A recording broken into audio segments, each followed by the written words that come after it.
Sex. The word grabs your attention, doesn't it? Even though it's spoken usually in whispers and giggles when it's talked about. What do we all like about sex and desire? What are your nasty thoughts? Take a moment. Think about it. Because those answers are not going to be in this book. That is your memory.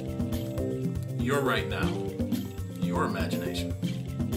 The book Nasty as I Am will take you through your first recollections of your experiences of sex and desire. And what are your true thoughts on nasty? As you read the book Nasty as I Am, I will let you as the reader decide what is normal and what is nasty. I will share my personal journey through sexual discovery and desire with bluntness and humor, open and honest. Nasty as I am I nasty? I agree with what Dr. Seuss says. Sometimes the questions are complicated, but the answer is simple. You read it, you decide. I started writing this book, Nasty as I Am, as something to amuse my wife and get some shock and laughter out of family and friends. You're not going to really put this book out, are you?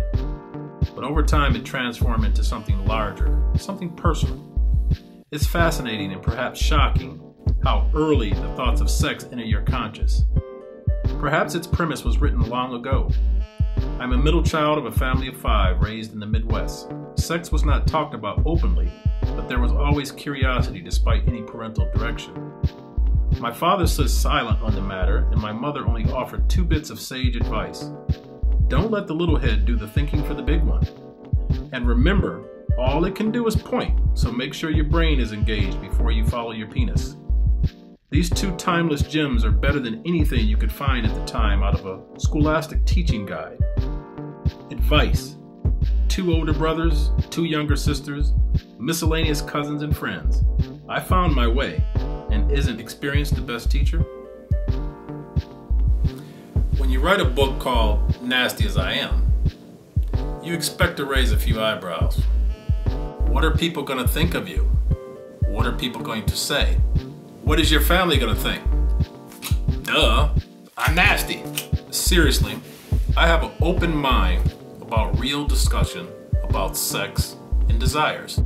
And let me clarify that by saying adult discussion. I've always thought the discussion of sex should be mandatory. If you enjoy sex, share your thoughts. We should be discussing best practices. Improvement should be the goal. Better methods should be the action plan. Skills should be celebrated. What's not to like? It's exciting. It's low fat. It's life. Sex is the one thing we all have in common. It's how we all got here. Let's be honest, we all like sex. Is that your opinion? Most of us like sex. Is this your research? Some of us like sex. What is Nasty as I Am all about? Short answer, sex and desire. Long answer, a provocative coming-of-age story that may entertain, appall, make you laugh out loud, shake your head in disapproval, perhaps learn a few things, or discover you are not alone in your own nasty thoughts. I will answer one important question in this book. Do you know what they say about a man with big feet? No. Big shoes.